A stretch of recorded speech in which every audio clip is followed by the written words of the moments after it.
علی آل سیدنا محمد وبارک وسلم۔ الحمدللہ وکفی والسلام علی عبادہ الذین اصطفی، اما بعد فاعوذ باللہ من الشیطان الرجیم، بسم اللہ الرحمن الرحیم۔ والذین جاہدوا فینا لنہدینہم سبلنا وإن اللہ لمع المحسنین۔ صدق اللہ العظیم۔ میرے محترم دوستو بزرگوں، اللہ کا بہت ہی بڑا کرم اور احسان ہوا کہ اللہ تعالیٰ نے ہم سب کو تھوڑی دیر دین کی فکروں کو لے کر بیٹھنے کی توفیق عطا فرمائی۔ تو میرے محترم دوستو بزرگوں، اللہ تعالیٰ نے ہم سب کو بہت ساری نعمتوں سے نوازا ہے۔ دیکھنے کے لیے آنکھیں دی، زبان دی، دماغ دیا، کان دیے، کھانے پینے کا، رہنے کا، پہننے کا سارا انتظام اللہ تعالیٰ نے ہمارے لیے فرمایا۔ یہ چیزیں اللہ نے مسلمانوں کو بھی دی، غیروں کو بھی دی، ماننے والوں کو دی، نہ ماننے والوں کو دی، اللہ نے سب کو دی۔ لیکن ایمان کی نعمت جو ہے، اللہ نے ہر ایک بچے کو فطرت اسلام پر پیدا فرمایا، لیکن جس کو جیسا ماحول ملا، تو ایک اللہ کی نعمت یہ بھی ہے کہ ہم ایمان والے کے گھر میں پیدا ہوئے۔ جس سے ہم کو ایمان کا ماحول ملا، ہم نے اللہ کو پہچانا، پیارے حبیب صلی اللہ علیہ وسلم کی رسالت پر ایمان لائے اور آپ کے طریقوں کو پہچانا۔ ہم اس پر جتنا اللہ کا شکر ادا کریں اتنا کم ہے۔ تو میرے محترم دوستو بزرگوں، قرآن پاک کا خلاصہ تین چیزوں پر ہے۔ ایک، اللہ کی اطاعت کرنا، کہ بندہ اللہ کو اپنا رب مانے، اللہ کے احکام کو پورا کرے، اللہ کو راضی کرنے والے کام کرنے والا، اللہ کے فرائض کو پورا کرنے والا بن جاؤ۔ اللہ کی اطاعت ہو،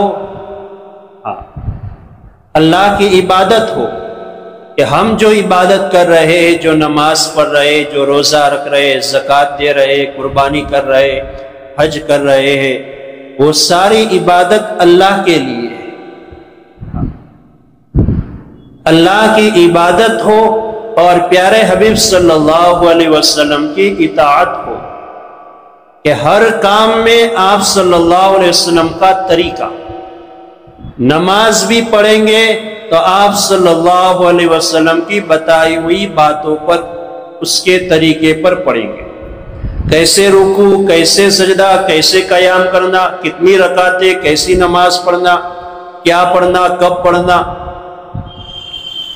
اگر ہماری نماز ایمان کے بعد سب سے بڑا درجہ نماز کا ہے، اگر وہ نماز بھی پیارے حبیب صلی اللہ علیہ وسلم کے طریقے پر نہیں پڑھی جاتی، تو وہ نماز بھی اللہ کی یہاں قبول نہیں ہوتی۔ تو ہمارا ہر کام، ہماری عبادتی لائن کی کام ہو، ہماری معاشرت کے لائن کے اعمال ہو، ہمارے اخلاق کے لائن کی عبادتیں ہو، ہماری ہر چیز میں پیارے حبیب صلی اللہ علیہ وسلم کا طریقہ ہو، تب جا کے وہ کام اللہ کے وہاں قبول ہوتا ہے۔ قربانی کے دین ہے، 3 دن ہے، 10، 11، 12۔ اگر کوئی چاہے کہ مجھے بڑا شوق ہے قربانی کرنے کا، میں تو 1 لاکھ کا جانور لے کر آیا ہوں، مجھے خوشی نہیں سماتی، میں تو 9 تاریخ کو ہی قربان کر دوں، قربانی نہیں ہوگی۔ تو اس کا ایک وقت ہے، عبادت کا ایک طریقہ ہے، اور وہ طریقہ جو ہے وہ پیارے حبیب صلی اللہ علیہ وسلم نے ہم کو بتایا۔ تو آقا کے طریقے پر کام کرنے کا نام عبادت ہے۔ اگر آقا کے طریقے پر عمل کریں گے تو وہ عبادت بنے گی۔ مغرب میں 3 رکعتیں، کوئی چاہتا ہے کہ مجھے نماز سے بڑی محبت ہے، میں تو 4 رکعت پڑھوں گا۔ اگر اس نے مغرب میں 4 رکعت فرض پڑھی تو اس کی نماز نہیں ہوگی. نماز سے محبت تو ہے لیکن اس کو پڑھیں گے جیسے آقا نے بتایا. تو ہمارا ہر عمل، ہر کام اس وقت عبادت بنتا ہے جب وہ پیارے حبیب صلی اللہ علیہ وسلم کے طریقے پر کیا جائے. اگر وہ دین سے ہٹ کر ہے، آقا کے طریقے پر نہیں ہے، سنت شریعت پر اگر وہ عمل نہیں ہو رہا تو اللہ کے وہاں اس عمل کا کوئی اعتبار نہیں، وہ عمل قبول نہیں ہوتا. تو اللہ کے وہاں ہمارا ہر عمل، چاہے وہ عبادت کے لائن کا ہو، چاہے وہ معاشری لائن، شادی ہو، موت میت ہو، یہ سارے کام اگر آقا کے طریقے پر ہے تو وہ قبول ہوتے ہیں، وہ عبادت بن جاتی ہے.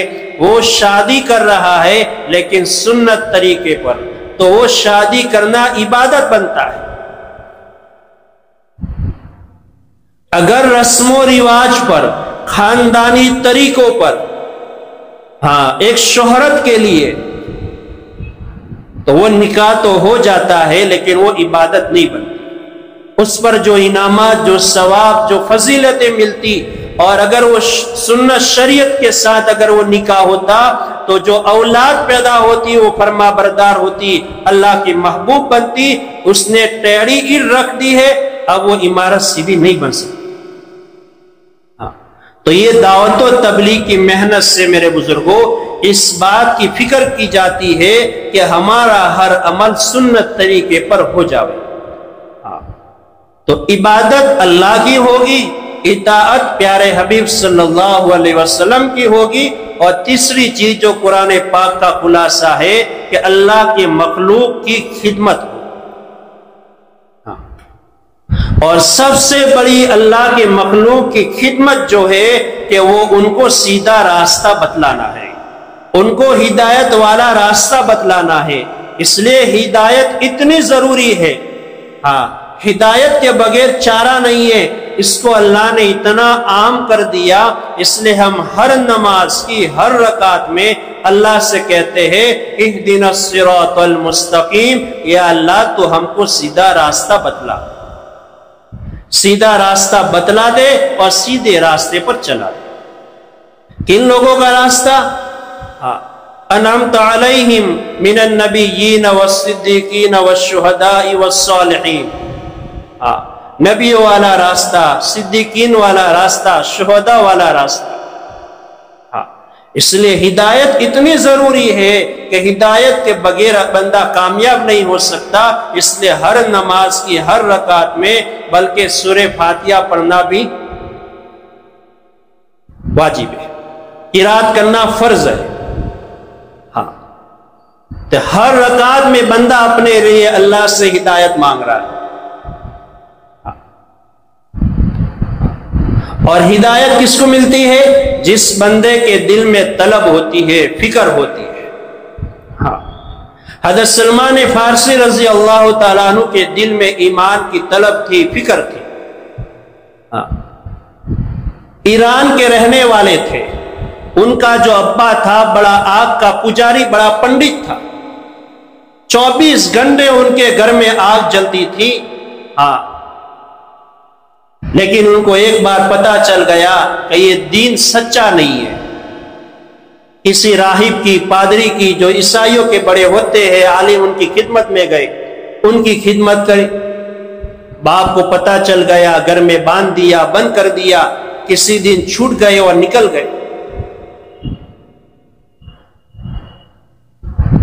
عبادت کرتے کرتے لوگوں کے پاس، پادریوں کے پاس علم سیکھتے سیکھتے لوگوں نے ان کو بیچ بھی دیا. یہاں تک کہ 9 یا 10 لوگوں نے ان کو بیچا اور خریدا. ایمان کی طلب تھی، فکر تھی. تو ایمان کی فکر میں عراق سے، ایران سے مدینہ منورہ تک پہنچ گئے. طلب تھی تو اللہ ایران سے پہنچا رہا ہے. حضرت صہیب رضی اللہ تعالیٰ عنہ کو روم سے پہنچا رہا ہے. طلب تھی، فکر تھی. تو طلب پر، فکر پر امت بنتی ہے، اور اللہ طلب پر، فکر پر بندے کو چلاتا. اب یہ چلتے چلتے 9-10 لوگوں کے ہاتھ بکتے بکتے مدینہ منورہ پہنچے اور مدینہ کے یہودی نے ان کو خرید لیا۔ اتنے میں پیارے حبیب صلی اللہ علیہ وسلم مکہ مکرمہ سے مدینہ منورہ ہجرت فرما کر گئے۔ وہ 2 یہودی بات کر رہے تھے کہ وہ نبی جو آخری آنے والے ہیں وہ مدینہ میں آ گئے۔ حضرت سلمان فارسی رضی اللہ تعالیٰ عنہ باغ میں کام کر رہے تھے، سن لیا، پاس میں گئے، اپنے آقا کے پاس کہنے لگے کون سے نبی، کون سے آقا آ گئے؟ تو ان کو کہا تم جاؤ اپنے کام میں لگ جاؤ، لیکن فکر تھی، اور جو پادریوں کی خدمت میں رہ کر آئے تھے تو ان کو بتایا تھا کہ 3 نشانیاں ہوگی ان نبی میں، کہ وہ صدقہ قبول کریں گے لیکن کھائیں گے نہیں، ہدیہ قبول کریں گے تو خود بھی اس میں سے استعمال کریں گے، اور آپ صلی اللہ علیہ وسلم کی پیٹھ مبارک پر مہر نبوت ہوگی۔ ایک مرتبہ کھجور لے کر آقا کی خدمت میں آئے، کہا نبی جی یہ صدقہ ہے، آپ صلی اللہ علیہ وسلم نے اس کو صحابہ کو دے دیا، تو دیکھا ایک نشانی تو صحیح ہو گئی۔ پھر کبھی کھجور لے کر آئے اور پیارے حبیب صلی اللہ علیہ وسلم سے فرمانے لگے نبی جی یہ ہدیہ ہے، آپ صلی اللہ علیہ وسلم نے اس کو قبول فرمایا اور خود بھی کھایا اور صحابہ کو بھی کھلایا۔ 2 نشانیاں دیکھ چکے تھے، تیسری دیکھنا تھا مہر نبوت، وہ آپ صلی اللہ علیہ وسلم کے پیٹھ کے پیچھے کے حصے میں تھی، اب اس کو دیکھنا تھا۔ ایک مرتبہ آقا قبرستان میں تھے، کسی جنازے میں تھے، حضرت سلمان فارسی بھی وہاں پہنچ گئے اور آپ صلی اللہ علیہ وسلم کے پیچھے پیچھے رہ رہے کہ کہیں چادر وہاں سے ہٹ جاوے اور میں مہر نبوت کو دیکھوں۔ آپ صلی اللہ علیہ وسلم پہچان گئے، سمجھ گئے کہ 2 نشانیاں تو یہ آزما چکے ہیں، دیکھ چکے ہیں، وہ تیسری مہر نبوت دیکھنا چاہتے ہیں۔ آپ صلی اللہ علیہ وسلم نے اپنی چادر مبارک کو ہٹایا اور بالحضرت کہا سلمان فارسی رضی اللہ تعالیٰ عنہ سے کہ 2 نشانیاں دیکھ چکے ہو، تیسری بھی دیکھ لو، اور کلمہ پڑھ کر مسلمان ہو۔ تو میرے بزرگوں طلب ہوتی ہے، فکر ہوتی ہے تو بندہ کہیں سے کہیں اللہ اس کو پہنچا دیتا ہے، اور جب طلب نہیں ہوتی، فکر نہیں ہوتی تو مسجد کی دیوار اور ہمارے گھر کی دیوار ایک ہوتی ہے، اذان سن کر بھی بندہ مسجد کو نماز کو نہیں آتا۔ حضرت مولانا ابراہیم صاحب دامت برکاتہم کے بیان میں ہے کہ ہم ایک ملک میں گئے، ہمارے ساتھی گشت میں گئے، ایک آدمی کو مسجد میں لے کر آئے، اب اس نے مسجد میں آ کر 2 رکعت نماز پڑھی اور نماز پڑھنے کے بعد زور سے کہہ رہا ہے اللہ اکبر۔ ہم نے اس کے پاس گئے، پوچھا بھئی کیا بات ہے، آپ اتنا زور سے مسجد میں تکبیر پڑھ رہے؟ کہا حضرت 10 سال ہو گئے، 10 سال کے بعد پہلی مرتبہ آج مسجد میں آیا ہوں، کہ جب محنت ہوتی ہے میرے بزرگوں، حضرت علماء علیہ صاحب رحمۃ اللہ علیہ فرماتے تھے کہ یہ محنت ذرے ثقیل کا کام دیتی ہے، کہ ذرہ کے ذریعے سے بھاری چیز کو نکالنا۔ آج کوئی دکان میں پھنسا ہوا ہے، کوئی کاروبار میں پھنسا ہوا ہے، کوئی بیوی بچوں کے مسئلوں میں پھنسا ہوا ہے، کوئی الجھنوں میں پھنسا ہوا ہے، جب دعوت و تبلیغ کی محنت ہوگی، ایک کے پاس جائیں گے، ان کی خوشامد کریں گے، فضائل بتائیں گے، ترغیب دیں گے، تو وہ اپنے کاروبار سے، وہ اپنی دکان سے، وہ اپنے بیوی بچوں کے مسئلوں سے، وہ اپنے باغات سے نکل کر مسجد میں آنے والا بنے گا۔ تو یہ محنت ہے، اتنی پاورفل محنت ہے کہ جب صحابہ کرام پر ہوئی، صحابہ کرام کے دلوں میں بتوں کی محبت تھی، کفر بھرا ہوا تھا، شرک بھرا ہوا تھا، 360 بتوں کو پوجا کرتے تھے، نفرتیں بھری ہوئی تھی، لیکن جب محنت ہوئی ہے اللہ نے ان کے دلوں کو پاک کر دیا۔ ہم جب اس محنت میں لگیں گے اللہ ہمارے دلوں میں بھی ایمان کے نور کو زندہ کر دے گا۔ تو یہ محنت ہے میرے بزرگ، جیسے جاری پانی ہوتا ہے وہ خود صاف ہوتا ہے، پاک ہوتا ہے اور دوسری چیزوں کو بھی پاک کرتا ہے، ویسے دعوت و تبلیغ کی محنت ہے کہ جب بندہ بھی اس میں چلتا رہتا ہے اللہ اس کو بھی ہدایت دیتا ہے اور وہ دوسروں کے لیے ہدایت کا ذریعہ بن جاتا ہے۔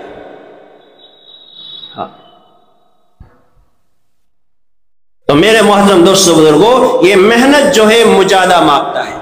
ہمارے پاس ایمان ہے، ہم سب ایمان والے ہیں، کلمہ پڑھنے والے ہیں، ایک ہمارا ایمان ہے اور ایک صحابہ کرام کا ایمان ہے، جو ایمان اللہ ہم سے چاہتے ہیں۔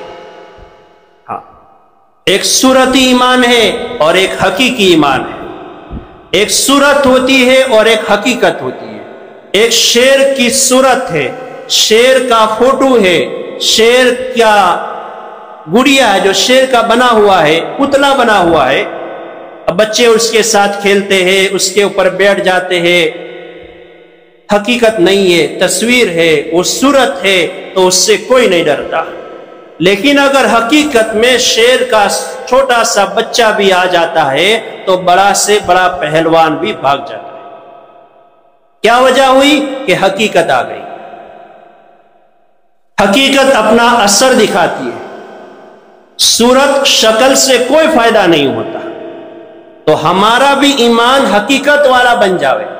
ایک سیب ہوتا ہے، ایپل ہوتا ہے، بنانا ہوتا ہے، آم ہوتا ہے، ایک تو اس کے پلاسٹک کی بنی ہوئی چیزیں ہوتی ہے، گھر میں رکھی ہوئی، شو کباٹ میں شو کے لیے شوکیس میں رکھی ہوئی ہوتی ہے، اور ایک بازاروں میں ملتی ہے جس کو ہم خرید کر اپنی ضرورتیں پورا کرتے ہیں۔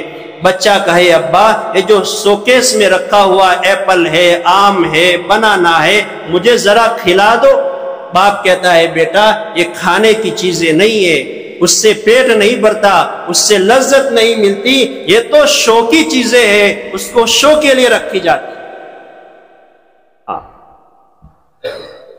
تو صورت اور شکل سے حقیقت کا فائدہ نہیں ملتا۔ ہمارا ایمان بھی میرے بزرگوں کیا تھا کہ ہم تو ایمان والے گھر میں پیدا ہو گئے، کلمہ پڑھتے تھے، ہم نے کلمہ پڑھ لیا، نماز پڑھتے تھے، ہم نے نماز پڑھ لی، ذکر کرتے تھے، ہم نے ذکر کر لیا، اور ہمارے ایمان میں طاقت نہیں، پاور نہیں، تو دل چاہا تو نماز پڑھی، دل نہیں چاہا تو نماز بھی چھوڑ دی۔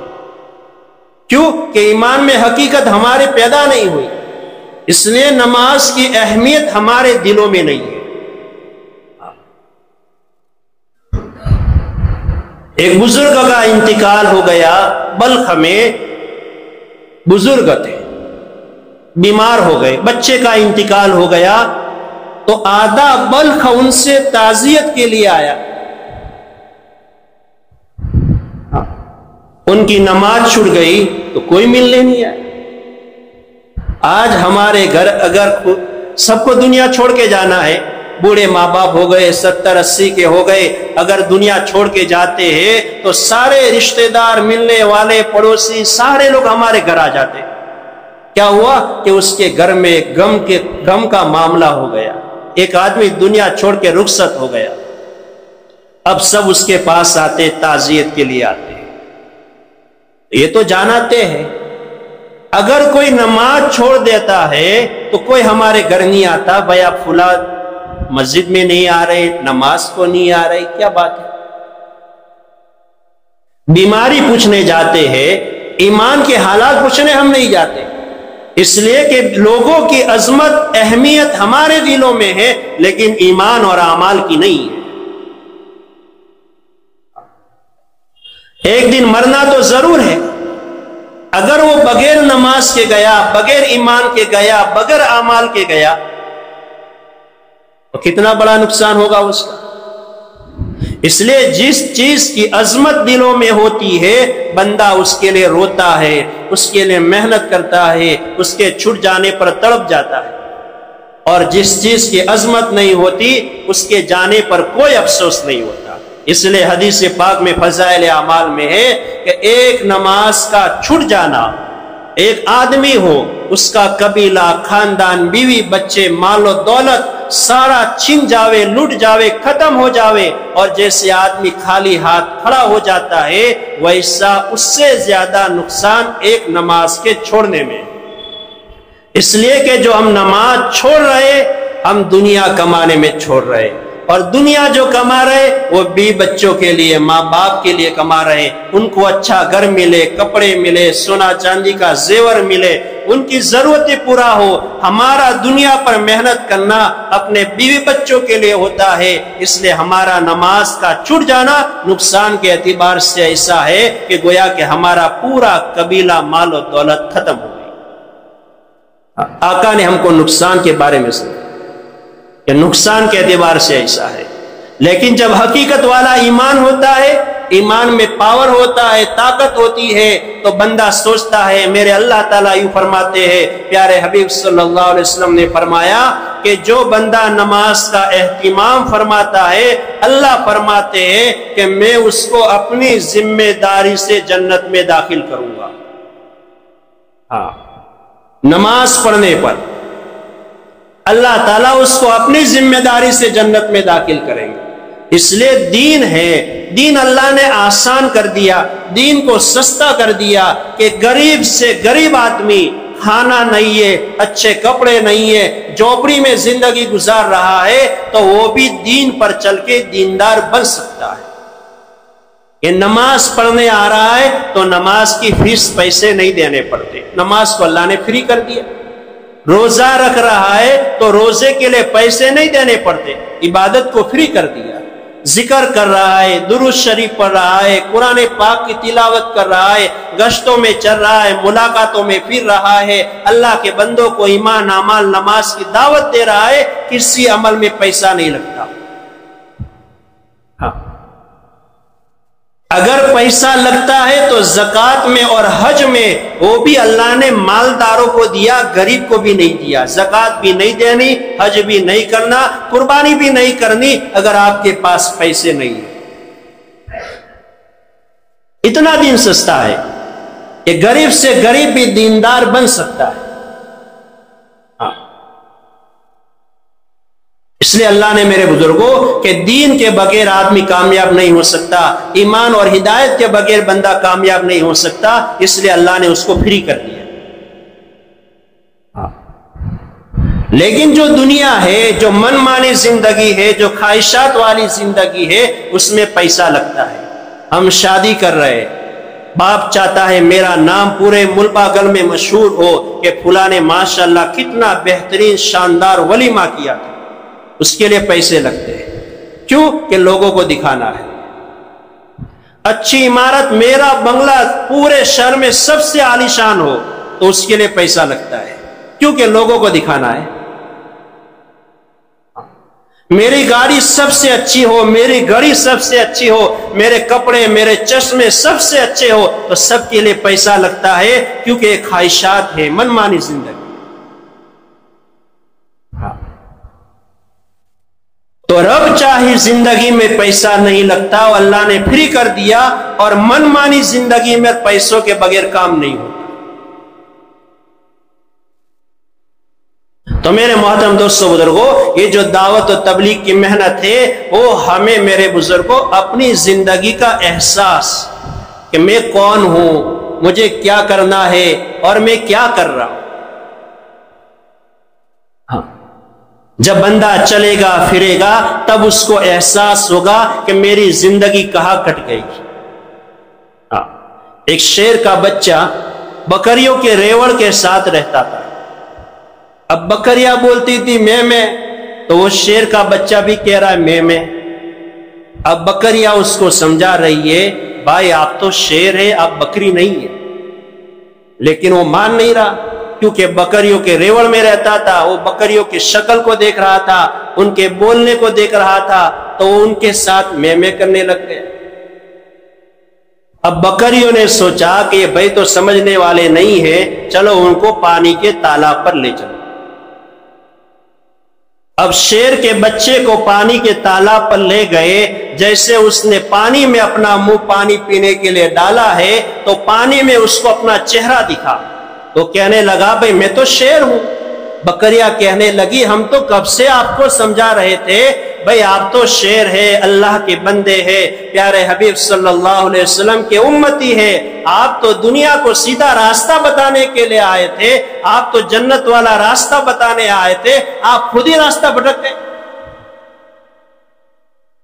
ہماری مثال ایک ٹریفک حوالدار کی طرح ہے. ٹریفک حوالدار اگر وہ 4 راستے پر کھڑا رہتا ہے تو ترتیب سے چاروں راستوں والوں کو آنے جانے کی ترتیب مل جاتی ہے. ٹریفک نہیں ہوتی، ایکسیڈنٹ نہیں ہوتا اور سارے لوگوں کے لیے سہولت ہو جاتی ہے. اگر وہ ٹریفک والا اپنی ذمہ داری کو چھوڑ کر چائے ناشتے کی دکان پر بیٹھ کر چائے ناشتہ کرنے میں لگ گیا، موبائل میں لگ گیا، تو یہاں پر ٹریفک ہوگی، ایکسیڈنٹ ہوں گے، نقصان ہوگا. ہم تو آئے تھے میرے بزرگوں، اللہ کے بندے تھے، پیارے حبیب صلی اللہ علیہ وسلم کے امتی تھے. ہمارے نبی کے بعد دنیا میں کوئی نبی نہیں آنے والے. یہ ذمہ داری ہماری تھی کہ ہم اپنی ذات سے دیندار بن جاتے، اللہ کے بندوں کو دین کی محنت سمجھاتے، نماز اعمال سمجھاتے، آخرت سمجھاتے کہ بھائی ایک دن مر کے جانا ہے، اللہ کے سامنے کھڑا ہونا ہے، حشر کے میدان میں پیارے حبیب صلی اللہ علیہ وسلم سے ملاقات کرنی ہے. اگر بغیر ایمان کے گئے، بغیر اعمال کے گئے، آپ اللہ کو اپنا کیا منہ دکھائیں گے؟ ہم تو اس کام کے لیے آئے تھے، اس ذمہ داری کو لیے آئے تھے. ہم تو میرے بزرگوں دنیا میں مست ہو گئے، کاروبار میں مست ہو گئے، بھی بچوں کی محبت میں ایسے کھو گئے کہ نماز کے لیے وقت ہمیں نہ رہا. ہم کیا دوسروں کو نماز کی دعوت دیں؟ تو پھر جب ہم نے اپنی ذمہ داری کو چھوڑا تو یہ دنیا کے حالات بنے. کیا ہوا کہ ٹریفک جام ہو گئی، ایکسیڈنٹ ہونے لگے، ایک دوسرے کے حقوق لوگ دبانے لگ گئے، ایک دوسرے کی نفرتیں پیدا ہو گئی. کیا ہوا کہ ہم نے اپنی ذمہ داری کو چھوڑ دیا. کہ جب تک امت نے اپنی ذمہ داری کو سمجھا تھا تو دنیا میں امن تھا، راحت تھی، سکون تھی. حضرت عمر بن عبدالعزیز رحمت اللہ علیہ کا زمانہ ہے، وہ صحابہ نہیں تھے. حضرت عمر رضی اللہ تعالیٰ عنہ کی اولاد میں سے ہے. حضرت عمر رضی اللہ تعالیٰ عنہ کے بیٹے عاصم ہے، ان کی ایک بیٹی ہے، اور اس سے عمر بن عبدالعزیز رحمت اللہ علیہ پیدا ہوئے. لیکن وہ اللہ سے ڈرنے والے تھے، راتوں کو رونے والے تھے، تو ان کا انصاف تھا، وہ دین کی محنت کو کرتے تھے. تو ان کے وقت میں ان کی حکومت میں کوئی زکوٰۃ لینے والا نہیں تھا. سارے لوگ امیر تھے. زکوٰۃ نہ لینے والے کا مطلب کہ سارے لوگ زکوٰۃ نکالنے والے تھے. اور اتنا انصاف تھا، اتنا اللہ سے وہ ڈرنے والے تھے کہ ان کی حکومت میں بکریا اور شیر ساتھ میں ایک ہی تالاب پر پانی پیتے تھے. کہ وہ اللہ سے ڈرتے تھے تو ہر چیز اللہ سے ڈرتی تھی. آج ہم نے اللہ سے ڈرنا چھوڑ دیا، آج ہمارے بچے ہم کو ڈرا رہے ہیں. ہمارے اسی سفر میں ایک چاچا ہمارے پاس آئے اور اپنی بچوں کی شکایتیں کر رہے تھے. یہ ہوتا ہے میرے بزرگوں، جب ہم اللہ سے نہیں ڈرتے تو بیوی بھی ڈراتی ہے، بچے بھی ڈراتے ہیں، گھر سے نکال دیتے، کھانے کو نہیں دیتے، بیماری میں دوا کو پیسے نہیں دیتے. کیا ہو گیا کہ ہم نے اللہ سے ڈرنا چھوڑ دیا، ہر ایک نے ہم کو ڈرانا شروع کر دیا. ہم نے اپنی ذمہ داری کو چھوڑ دیا. اگر ہم گھروں میں تعلیم کرتے، اپنے بچوں کو دیندار بناتے، بچے اگر وہ جانتے کہ میری ماں میری جنت ہے، میرا باپ میرے جنت کا دروازہ ہے، اگر میں نے ان کو ناراض کیا تو میں جنت میں کیسے داخل ہوں گا؟ تو میرے محترم دوستوں بزرگوں، یہ محنت کے ذریعے سے بندے کو احساس دلایا جاتا ہے کہ بھئی میں کون ہوں، کیا ہوں، مجھے کیا کرنا ہے. جب بندہ چلے گا پھرے گا تب کچھ اس کو احساس ہوگا. تو میرے محترم دوستوں بزرگوں، بات چل رہی تھی، ایک ایمان کی شکل ہے اور ایک ایمان کی حقیقت ہے. صحابہ کرام کے پاس ایمان کی حقیقت تھی. ان کا ایمان مضبوط تھا، ان کے دلوں میں اللہ کی محبت اور پیارے حبیب صلی اللہ علیہ وسلم کی محبت کوٹ کوٹ کر بھری ہوئی تھی.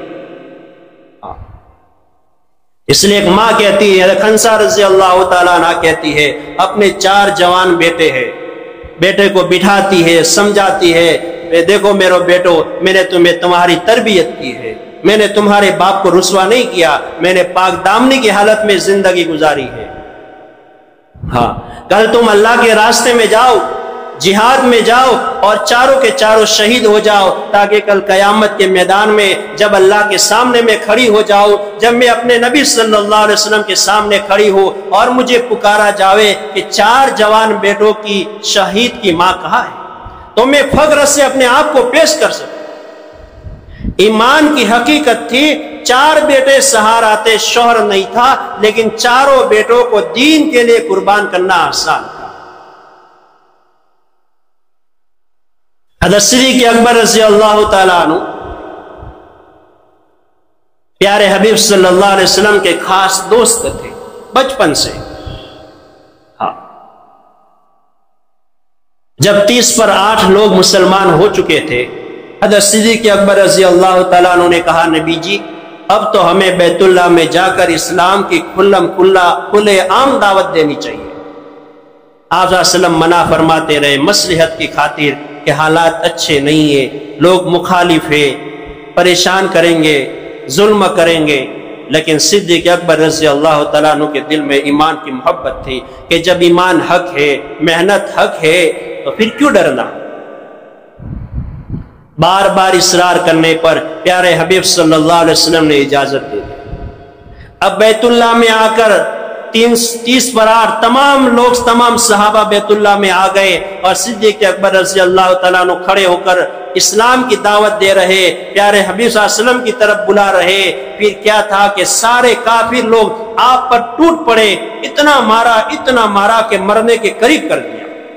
عتبہ نے آپ کے چہرے پر اتنے چپل جوتے مارے تھے کہ آپ کی پوری ناک دب گئی تھی، آپ بے ہوش ہو گئے۔ جب خاندان والوں کو، گھر والوں کو پتا ہوا، وہ دوڑتے ہوئے بیت اللہ میں آئے، ایک چادر میں اٹھا کے صدیق اکبر رضی اللہ تعالیٰ عنہ کو ڈالا اور اٹھا کر گھر لے گئے، پورا خاندان جمع ہو گیا۔ پھر گھر پر رکھ کر پھر سے بیت اللہ میں آیا اور عتبہ سے کہنے لگے عتبہ دیکھ تو نے ہمارے بیٹے کو مارا ہے، ہمارے بیٹے اگر وہ مر گیا، ایسی حالت صدیق اکبر رضی اللہ تعالیٰ عنہ کی کر دی تھی، اگر اسی تکلیف میں اگر صدیق اکبر اگر جو مر گئے تو ان کے قصاص میں ہم تجھے قتل کریں گے۔ مسلمان نہیں ہوا تھا خاندان، لیکن سارے لوگ ان کے سپورٹ میں کھڑے ہو گئے۔ پورے دن بے ہوشی میں رہے، کچھ گھنٹوں کے بعد شام کے وقت میں ہوش آیا، تو ہوش میں آنے کے بعد خاندان والے ہیں، سارے لوگ ہیں، بھائی کچھ کھا لو، کچھ پی لو۔ کبھی مجھے کچھ نہیں کھانا، مجھے کچھ نہیں پینا، مجھے یہ بتاؤ کہ میرے نبی کس حالت میں ہے۔ اب خاندان والے کہنے لگے کہ بھائی تمہیں تمہارے دوست، تمہارے ساتھی جن کی وجہ سے تمہیں اتنی تکلیف پہنچائی گئی، ہوش میں آنے کے بعد نہ کھانا نہ پانی، سب سے پہلے ان کی فکر۔ کہاں جب تک مجھے آپ میرے نبی کے بارے میں نہیں بتائیں گے، میں کھاؤں گا بھی نہیں، پیوں گا بھی نہیں۔ سارے خاندان والے ناراض ہو گئے اور آپ کو چھوڑ کر چلے گئے اور ان کی ماں سے کہتے ہوئے گئے کہ ان کو پھسلا کر کھانا پانی دے دو۔ ماں سمجھا رہی بیٹا کچھ تو کھا لے، کچھ تو پی لے۔ ماں سے کہہ رہے ماں میں کھاؤں گا نہیں، پیوں گا نہیں، مجھے میرے نبی کے بارے میں بتاؤ، میرے نبی کس حالت میں۔ کہا بیٹا میں نہیں جانتی آپ کے نبی کہاں پر ہے، کس حالت میں ہے۔ کہا جاؤ ام جمیل کے پاس جاؤ، وہ آپ کو بتائے گی، وہ مسلمان ہو چکی ہے۔ ان کی والدہ ان کی ام جمیل کے گھر گئی اور کہا کہ میرا بیٹا ایسی حالت میں ہے، بڑی بے ہوشی کے بعد ہوش میں آیا ہے، نہ کھاتا ہے نہ پیتا ہے، وہ اپنے نبی کے بارے میں پوچھ رہا ہے، آپ مجھے بتا دو کہ آپ کے نبی کہاں پر ہے، تاکہ میں جا کر اپنے بیٹے کو بتا دوں، تاکہ میرا بیٹا کھانا پانی لے لے۔ ام جمیل رضی اللہ تعالیٰ عنہ، سارے لوگ اپنے ایمان کو چھپاتے تھے، تو وہ اجنبی بن گئی، میں آپ کے بیٹے کو نہیں جانتی۔ کیوں کہ اگر میرا بھی راز فاش ہو گیا، لوگوں کو پتا چل گیا کہ میں بھی مسلمان ہو چکی ہوں، تو لوگ مجھے بھی تکلیف پہنچائیں۔ لیکن کہنے لگی ایک بات ہے، ایک کام میں کر سکتی ہو، آپ کے گھر آ جاؤ تاکہ آپ کے بیٹے کو دیکھو۔ کہا ٹھیک ہے چلو میرے گھر آ جاؤ۔ حضرت ام جمیل رضی اللہ تعالیٰ عنہ حضرت صدیق اکبر رضی اللہ تعالیٰ عنہ کی والدہ کے ساتھ ان کے گھر گئے۔ جب دیکھا ہے صدیق اکبر کی حالت کو تو کافروں کو بد دعا دینے لگ گئی۔ حضرت صدیق اکبر رضی اللہ تعالیٰ نے فرمایا کہ پہلے مجھے یہ بتاؤ کہ نبی کس حالت میں ہے۔ ام جمیل رضی اللہ تعالیٰ عنہ نے ان کی والدہ کی طرف اشارہ کیا کہ آپ کی والدہ سن رہی ہے. کہا میری والدہ کی فکر نہ کرو، وہ آپ کے راز فاش نہیں کرے گی، اور وہ نبی کے بارے میں بھی کسی کو نہیں بتائے گی کہ ہمارے نبی کہاں پر ہے. پھر انہوں نے بتایا کہ دار ارقم میں پیارے حبیب صلی اللہ علیہ وسلم تشریف فرما ہے. تو کہا بیٹا اب تو کچھ کھا لے، اب تو تجھے پتا چل گیا. ام جمیل رضی اللہ تعالیٰ عنہ کہہ رہی ہے، والدہ کہہ رہی ہے، کہا نہیں میں نہیں کھاؤں گا، مجھے وہاں لے چل. ایسی حالت تھے، پورے بدن میں زخم ہے، مرنے کو قریب تھے، بہت وقت کے بعد ہوش میں آیا ہے، نہ کھا رہے نہ پی رہے، لیکن ایمان کی حقیقت تھی، اللہ کی محبت تھی، اللہ کے حبیب صلی اللہ علیہ وسلم کی محبت تھی. پورا بدن درد سے چور چور ہے، لیکن کہتے بے مجھے پہلے آقا کی خدمت میں لے جائے. یہ حقیقت میرے بزرگ، ایسا ایمان ہم سے چاہا جاتا ہے کہ بندہ اپنے نبی کے لیے، اپنے نبی کے لائے ہوئے دین کے لیے ضرورت پڑے اپنے ماں باپ کو بھی قربان کر سکتے ہیں، ضرورت پڑے ہم اپنے بیوی بچوں کو بھی قربان کرنے والے بن جائیں. صرف ہمارے بیوی بچے نہیں میرے بزرگ، ہاں ہمارے نبی صلی اللہ علیہ وسلم سے 4000 سال پہلے آپ کے دادا اسماعیل علیہ السلام، آپ کے دادا ابراہیم علیہ السلام، اللہ نے ان سے بھی قربانی لی. ہاں آپ مکہ مکرمہ میں تھے، مکہ مکرمہ 3 لوگ تھے، ابراہیم علیہ السلام، اسماعیل علیہ السلام، ابھی دودھ پیتے چھوٹے بچے تھے، اور ان کی بیوی ہاجرہ تھی. کوئی چرند پرند نہیں تھا، پانی نہیں تھا، درخت نہیں تھے، پہاڑی علاقہ تھا. اللہ کا حکم تھا، چھوڑ کے چلے گئے. 3 سال کے بعد واپس آئے. کتنے سال؟ 3 سال تک بیوی اور بچے کو مکہ میں چھوڑ کے گئے تھے. کوئی نہیں تھا وہاں، کھانے کو نہیں، پینے کو نہیں. جب کھانا جو تھا، توشہ جو تھا، کھجورے تھی، جب وہ ختم ہو گئی، پانی ختم ہو گیا، اسماعیل علیہ السلام پانی کے لیے بل بلا رہے، رو رہے، تو صفا مروہ پر انہوں نے 7 چکر لگائے پانی کی تلاش. اللہ کو وہ پسند آ گیا، اس لیے ہمارے لیے صفا مروہ کی صحیح کو واجب کر دیا. کیوں کہ اسماعیل علیہ السلام، ابراہیم علیہ السلام کی اولاد میں ہمارے نبی صلی اللہ علیہ وسلم پیدا ہوئے. اسماعیل علیہ السلام پیاس کے مارے اپنے پیر ہلا رہے تھے، جبرائیل علیہ السلام تشریف لائے. ایک روایت میں ہے کہ آپ نے اپنا پیر مارا، اور ایک روایت میں کہ اپنا پر مارا، پھر وہاں سے پانی ابلنے لگا. ہاجرہ علیہ السلام نے انہوں نے پانی کو بند کر دیا، چاروں طرف سے روک دیا. پیارے حبیب صلی اللہ علیہ وسلم فرماتے ہیں کہ اگر وہ پانی کو نہ روکتی، اللہ پوری دنیا میں پانی کو پھیلا دیتا. 3 سال کے بعد گھر آئے، اللہ نے کہا جاؤ گھر جا کے آؤ، لیکن سواری سے نیچے نہیں اترنا، اٹھنی سے نیچے نہیں اترنا، اٹھنی پر رہ کر گھر جا کے واپس آ دین کی محنت کے لیے. 3 سال کے بعد گھر آئے. حاجرہ علیہ السلام نے کہا اپنے شوہر ابراہیم علیہ السلام سے، اٹھنی کھڑی تھی، کہ آپ نیچے اتر آئیے. کہا اللہ کا حکم ہے، میں نیچے نہیں اتر سکتا. آپ کے لیے پتھر رکھا گیا، آپ نے اٹھنی کو بٹھا دیا اور اس پتھر پر آپ کے پیر مبارک رکھے. حضرت حاجرہ علیہ السلام نے آپ کا چہرہ پانی سے دھویا، سر کو صاف کیا، آپ کے پیر دھوئے. اور وہ یہی پتھر ہے، روایت میں آتا ہے جب بیت اللہ ہم کعبہ کا طواف کرتے ہیں، بازو میں جو ریشم، جو سنہری جالی میں جو قدم رکھے ہوئے ہیں ابراہیم علیہ السلام کے، وہی قدم جس پتھر پر کھڑے تھے وہی پتھر رکھا ہوا ہے. 3 سال کے بعد آئے ہیں اور اٹھنی پر ہی بیٹھے رہے، خیریت پوچھ کر واپس ہو گئے. پھر 4 سال کے بعد انہوں نے خواب دیکھا، بچے کی محبت تھی کہ میں اپنے بچے کو ذبح کر رہا ہوں. گھر واپس آئے، اپنے بیٹے اسماعیل علیہ السلام سے کہہ رہے بیٹا میں نے خواب دیکھا ہے کہ میں آپ کو ذبح کر رہا ہوں. وہ جانتے تھے میرے ابا نبی ہے، اللہ کے خلیل ہے، اللہ کے دوست ہے. کہا نبی کا خواب سچا ہوتا ہے. کہا ٹھیک ہے ابا، آپ مجھے ذبح کر لو. آپ کو مینا کے میدان میں لے جایا گیا اور ابا سے کہہ رہے ابا آپ کے دل میں میری محبت ہے، آپ مجھے الٹا لٹا دو تاکہ آپ میرے چہرے کو دیکھ کر آپ کا فیصلہ پلٹ نہ جاوے. آپ اپنے بیٹے کو لٹایا الٹا اور آپ نے ذبح کرنا چاہا. جبرائیل السلام تشریف لے آئے اور آتے آتے کہہ رہے اللہ اکبر اللہ اکبر، جو تکبیر تشریق پڑھتے ہیں. جب السلام جب آ گئے، اسماعیل علیہ السلام کو ہٹا لیا، مینڈا ذبح کر دیا. ابراہیم علیہ السلام نے اللہ کی تکبیر کی، لا الہ الا اللہ اللہ اکبر. جب فرشتوں نے دیکھا تو وہ بھی بول اٹھے اللہ اکبر وللہ الحمد. تو میرے بزرگوں، یہ قربانیاں ان سے لی گئی ہیں. اللہ نے اولاد کے بدلے میں ہم سے کہا جانور قربان کرو. اگر ہمیں اولاد قربان کرنی ہوتی میرے بزرگوں، کیا ہم کر سکتے تھے؟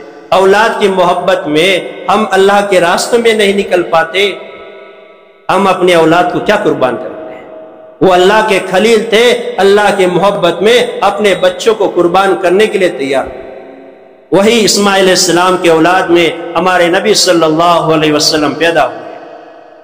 ہاں، اور یہی امت کو یہی ذمہ داری دی گئی کہ دین کے لیے ہم صحابہ کرام کی زندگی کو دیکھیں کہ انہوں نے اپنے گھر بار کو چھوڑا جیسے ابراہیم علیہ السلام نے چھوڑا، اپنے بیوی بچوں کو چھوڑا جیسے ابراہیم علیہ السلام نے چھوڑا. ہمارے نبی نے بھی اپنا وطن چھوڑا ہے، صحابہ کرام نے بھی چھوڑا ہے. غوث اعظم شیخ غوث اعظم حضرت معین الدین چشتی رحمۃ اللہ علیہ عراق یا ایران کے رہنے والے تھے. اللہ کے آقا کے حکم سے، اللہ کے حکم سے خواب دیکھا اور قائدین کی محنت کو نکل جاؤ. وہاں سے پورا ہوتے ہوتے ڈھاکہ اجمیر ہوتے اجمیر تک آ گئے. تو سب نے اپنا گھر بار چھوڑا ہے، اپنی بیوی بچوں کو دین کے لیے اپنی محبت کو قربان کیا. جب تک آدمی اپنی چاہت کو، اپنی پسندیدہ چیز کو، اپنے بیوی بچوں کی محبت کو، اپنے کاروبار کی محبت کو، اپنی دنیا کی محبت کو جب تک قربان نہیں کرے گا، تب تک ایمان کی حقیقت اس کو نصیب نہیں ہو سکتی. تب تک ہمارے پاس شکل والا، صورت والا ایمان رہے گا. اس لیے فجر پڑھنا بھی ہمارے لیے مشکل ہو گیا. کیا ہوا کہ شکل والا ایمان ہے، صورت والا ایمان ہے، ایمان کی حقیقت نہیں ہمارے پاس. ایک صحابی آئے سفر سے، رات کے وقت آئے، گھر میں آ کر 3 رکعت وتر باقی تھی، نیت باندھ لی اور وتر پڑھتے پڑھتے فجر ہو گئی. بیوی کہنے لگے بہت دنوں کے بعد آئے تھے، ہم تو سوچ رہے تھے بیٹھ کر کچھ باتیں کریں گے، آپ کی کارگزاری سنیں گے، ہماری سنائیں گے، لیکن آپ نے تو پوری رات عبادت میں گزار لی. کہنے لگے اللہ کی بندی، میں نماز پڑھ رہا تھا، نماز میں میرے سامنے جنت کے باغ کھلتے گئے، میں اس میں پھرتا رہا، مجھے احساس تک نہیں ہوا کہ میں تھکا ہوا ہوں، میں سفر سے آیا ہوں اور میری صبح ہو گئی. کیونکہ حقیقت والا ایمان تھا تو تھکے ہوئے ہوتے، سفر سے آئے ہوتے، پھر بھی پوری راتیں نماز میں گزر جاتی. ہاں، تو میرے محترم دوستو بزرگوں، بس وہ حقیقت والا ایمان جب تک بندہ اپنے مال جان وقت کو نہیں لگاتا، تب تک اس کے دولت نصیب نہیں ہوتی. ہاں، اس صدیق اکبر رضی اللہ تعالیٰ عنہ نے کہا کہ بھئی مجھے میرے آقا کے پاس لے چلو، جب تک میں اپنی آنکھوں سے اپنے آقا کو نہیں دیکھ لیتا تب تک میں کھاتا پیتا نہیں. جب لوگوں کا آنا جانا راستوں میں بند ہو گیا، رات جیسا ہو گیا، حضرت ام جمیل رضی اللہ تعالیٰ عنہ اور ان کی والدہ ان کو اٹھا کر پیارے حبیب صلی اللہ علیہ وسلم کے پاس لے گئے. جیسے دروازے پر پہنچے، آقا ایک دم اپنی جگہ سے کھڑے ہو کر ان پر جھک گئے، ان کو بوسہ دینے لگ گئے. جتنے صحابہ تھا سب ان کے بوسہ لینے لگ گئے کہ دین کی خاطر کتنی بڑی مجاہدہ اٹھا. تو میرے محترم دوستو بزرگوں، یہ دین محنت مانگتا ہے، قربانی مانگتا ہے. یہ جو پورا مجمع ہے کام کو سمجھا ہوا ہے، ہم اپنے جان کو بھی لگا رہے، اپنے آپ کو ملاقاتوں میں تھکا رہے، اپنا مال بھی لگا رہے، اپنا وقت بھی لگا رہے. ہماری ذمہ داری ہے کہ ہم اپنی فکروں کو، اپنی محنت کو، اپنی دنیا کے تقاضوں کو کم کر کے اپنے دین کے تقاضوں کو تھوڑا بڑھا دیں، تاکہ ہمارا پورے شہر کا 100% مجمع نماز کو آوے، سچائی پر چلے، امانت داری کے ساتھ چلے، ایک دوسرے کے حقوق ادا کرتے ہوئے زندگی گزارے.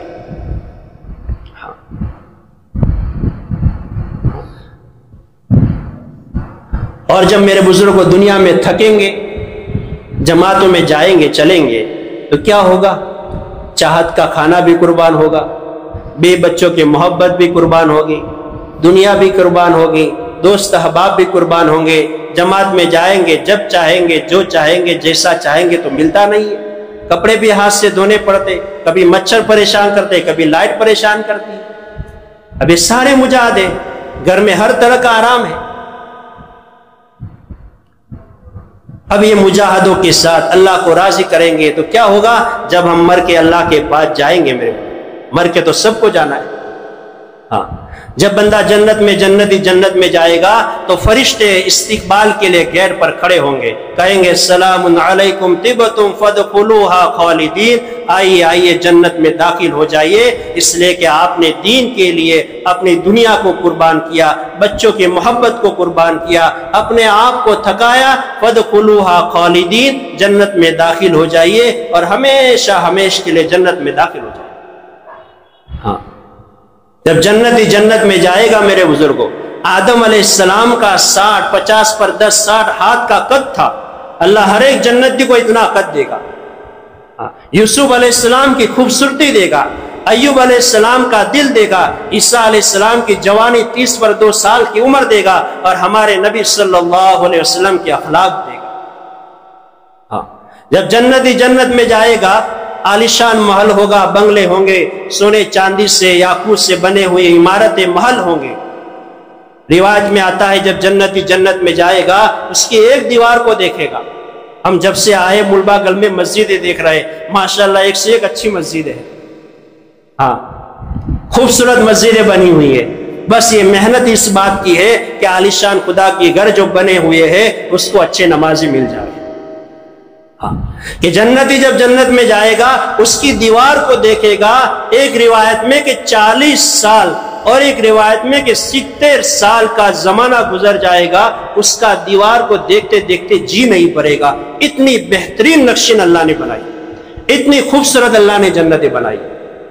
اب گھر میں گئے تو کھانا بھی چاہیے، ہاں وفاکہۃ مما یتخیرون، اللہ میوے کھلائے گا۔ جنت کی ایک کھجور 12 ہاتھ لمبی ہوگی، جنت کا کیلا کتنا لمبا ہوگا؟ ایک صحابی نے پوچھا نبی جی جنت میں انگور ہوگا؟ فرمایا ہاں انگور ہوگا۔ کہا جو ایک قبیلہ تھا جو بہت بکریاں رکھتا تھا، فرمایا اس قبیلے میں جو سب سے بڑا بکری ہے اتنا بڑا انگور کا ایک دانہ ہوگا۔ اب کتنے بڑے بکرے ہوتے ہم جانتے ہیں، تو انگور کا ایک دانہ اتنا بڑا تو پورا انگور کا خوشہ کتنا بڑا ہوگا۔ اللہ جنتیوں کو دے گا، ہاں لا مقطوعۃ ولا ممنوع، نہ کوئی روکنے والا نہ کوئی ٹوکنے والا، نہ کہیں جانے کی ضرورت، دل میں چاہ آیا سیب کھانا ہے کہ آم کھانا ہے فوراً سامنے آ جائے، جتنے لک میں کھائے گا اتنے مرتبہ، ہر مرتبہ کی لذت الگ ہوگی۔ اور دنیا میں بھائی شوگر ہے، میٹھا نہیں کھا سکتے، وہاں کوئی روکنے والا نہیں، کوئی ٹوکنے والا نہیں، کہیں جانے کی ضرورت بھی نہیں، اور کوئی ایسی بیماری بھی نہیں کہ نہیں کھا سکتے۔ لیکن پھل فروٹ سے تو ناشتہ ہوتا ہے، کھانا تو نہیں ہوتا۔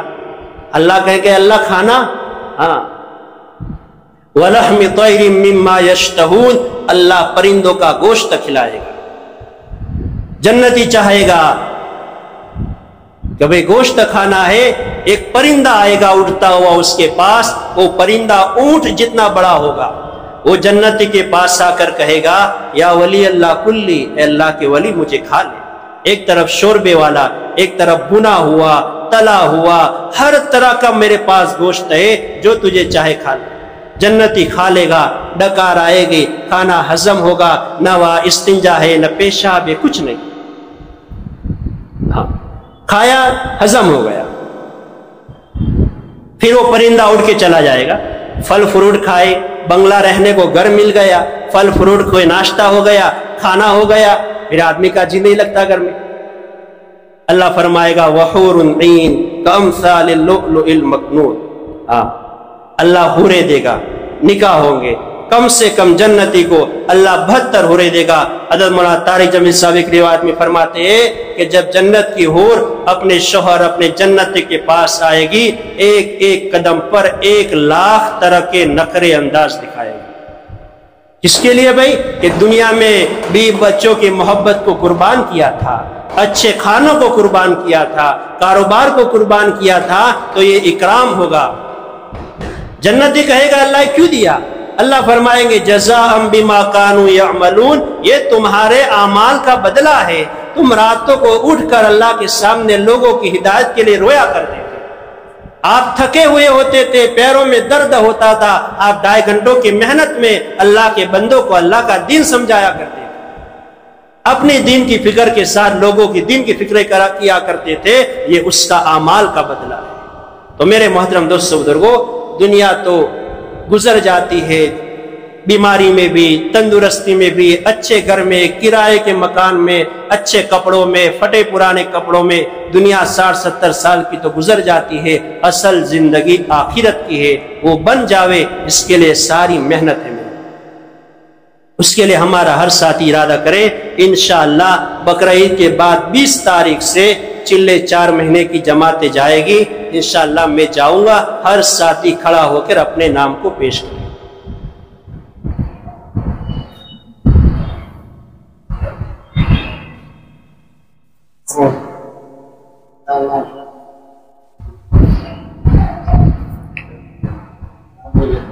اپنے نام بھی پیش کرے اور پھر جلدی سے اپنی وصولی بھی جمع کرانی شروع کر دے تاکہ جماعتوں کی ترتیب بننا شروع ہو جائے۔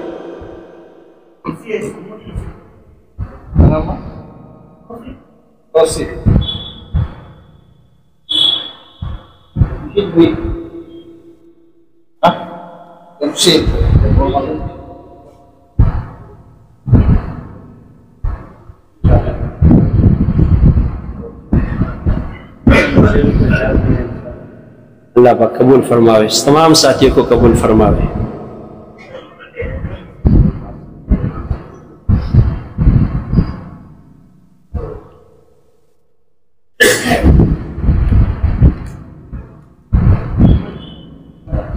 آصف بھائی اللہ پاک قبول فرماوے۔ آسان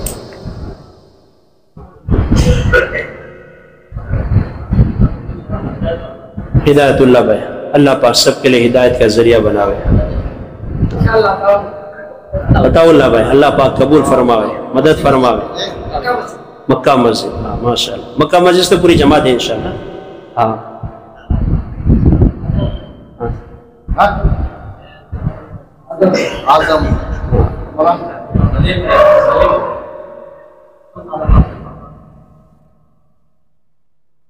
سب کو جانا ہے۔ ہاں ایوب علیہ السلام 90 پر 2 سال کی عمر میں چلے۔ اللہ پاک قبول فرمائے، آسان فرمائے، مدد فرمائے۔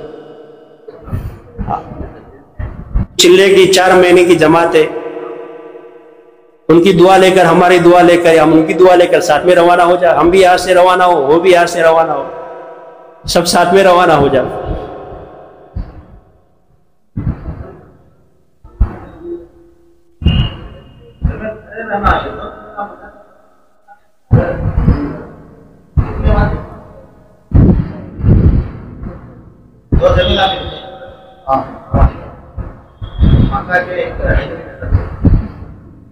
سب کو چلنا ہے، جوانوں کو بھی چلنا ہے، بوڑھوں کو بھی چلنا ہے، ادھیڑ عمر کے لوگوں کو بھی چلنا ہے۔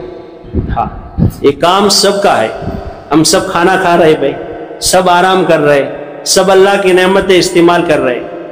ہاں جب تک ہم کھانا کھا سکتے ہیں، پانی پی سکتے ہیں، تب تک ہمیں چلنا ہے۔ ہاں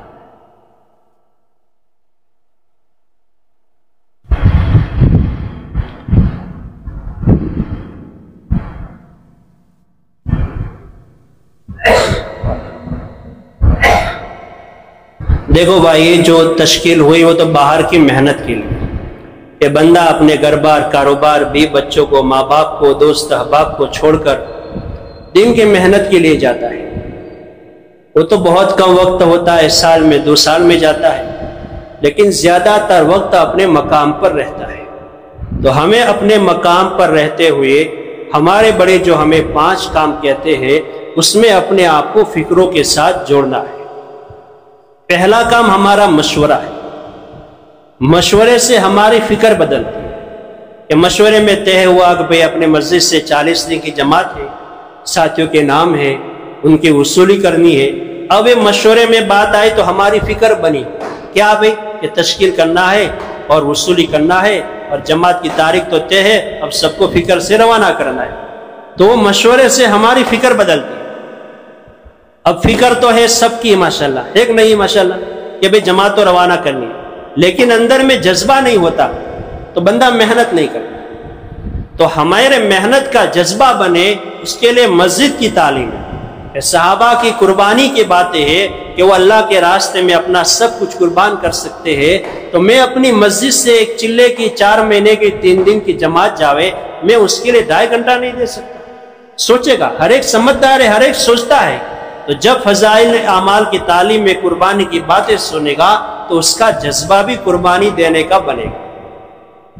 اب مسجد میں جذبہ بنا کہ ماشاءاللہ فجر کی عشاء کے بعد مشورے میں بیٹھے تھے، سوچا بھائی جانا ہے، ملاقات رات کو عشاء میں کرنی ہے.